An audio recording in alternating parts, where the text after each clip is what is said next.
যাচ্ছি ছাদে এখন। সকালবেলায়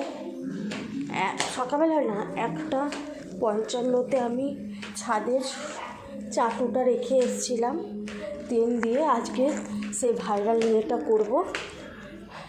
দেখো আমি 4তলা উপরে ছাদ, ঠিক আছে, আমি দুটো হাতই খালি। আমি এবার ভেবো না যে গ্যাসে গরম করে রেখে এসেছিলাম ছাদে। দাঁড়াও দেখাচ্ছি, দেখি গাইস হয় কিনা।